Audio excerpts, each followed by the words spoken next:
Hello ladies and gentlemen, and welcome back to Game 4 of this show match here broadcasted to you by Shaky StarCraft.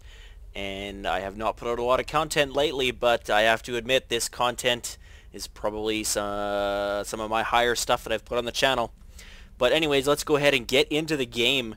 If you haven't watched Game 1, 2, or 3, go do it now because I'm going to do some spoilers. I like to talk about the previous game while the action and the production is low. But anyways, MorroW is up 2-1. He lost the first game on Lost Temple to some incredible, I'd say mostly Storm and Immortal play. Like I said, the Void Rays did come into a fairly large effect later in the game. But anyways, I'm going to jump ahead right into Game 3 because that was fairly interesting. MorroW is just absolutely abusing the ability to drop with the Medivacs, and his play is just fantastic. I'll introduce the players once again. We've got Mouse MorroW, obviously a part of Mouse Sports. Very, very great-mannered player. I managed to do some casts for him on his MorroW's custom map series. I hope that he does a second one. His two maps that he had were really well created, I guess. They had lots of textures, really nothing that was too imbalanced.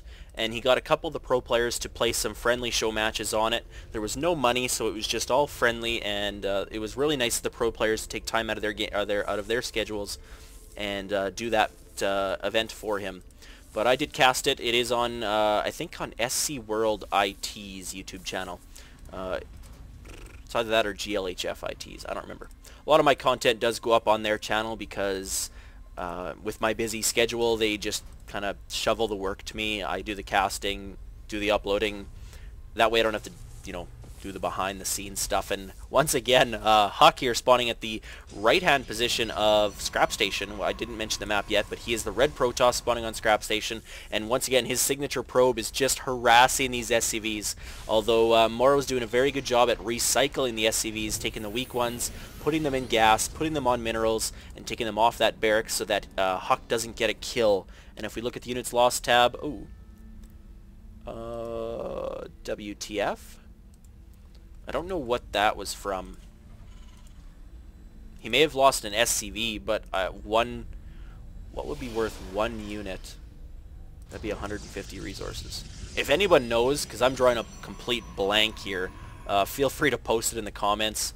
I guess I missed that. Maybe that's just another one of those glitches. Maybe that's part of the orbital command or something. I don't know. Silly glitches confuzzling me. Anyways, Mouse MorroW here is going to be getting his SCV into HuK's base now. He is going to see the Cybernetics core.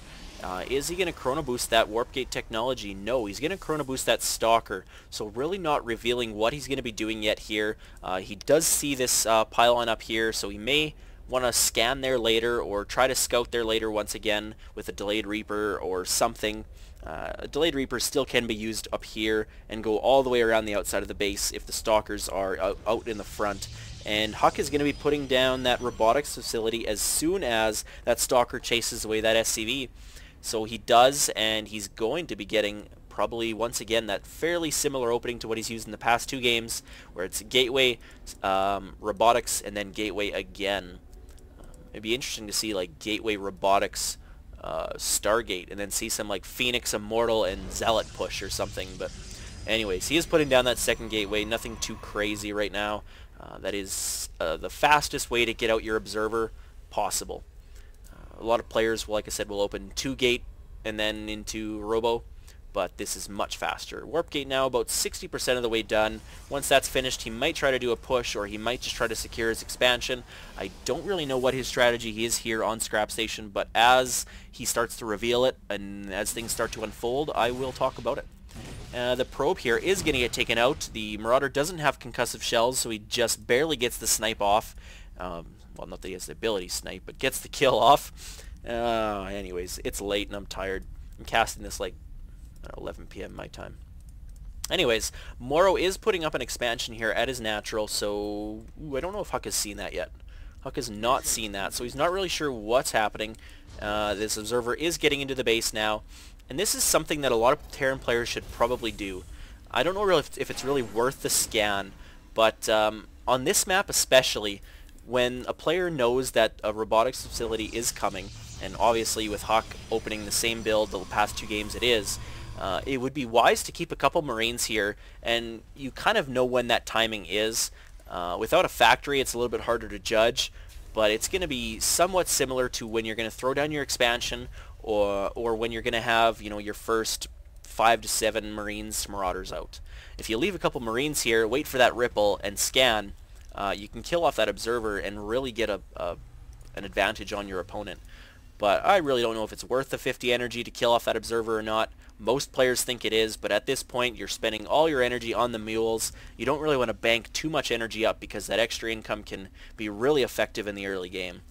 But that's just something that I've kind of thought about or really noticed on Scrap Station. That observer will always, 99.9% of the time, follow this pattern to get to the base of your opponent, so that it's always going to come in this direction. No observer is going to come all the way down here and then go all the way back up. That's just a waste of time. But anyways, it looks like that Delayed Reaper is coming, and wow, I swear I have not seen this game in particular yet, but it looks like MorroW is using that Delayed Reaper once again. He's not using it to get into the back of the base, he's just using it to check on the expansion once again. So great play with that Delayed Reaper. 50 minerals and 50 gas. That is pretty much an indefinite scout if you can keep him alive.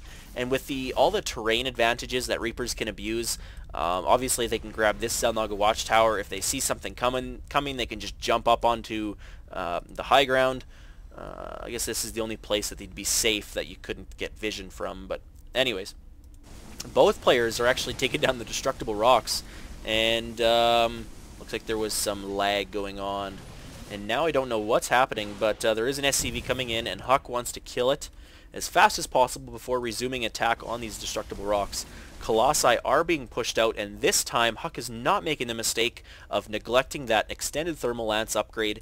It is 200 minerals gas, but it's so effective against the Terran army because of the fact that Marauders have that 6 range. And if the Marauders can hit the Colossi, they are dead and they are useless. Even with force fields, if your Colossus has 6 range, if it can attack the Marauders can attack you. So they need that extended range.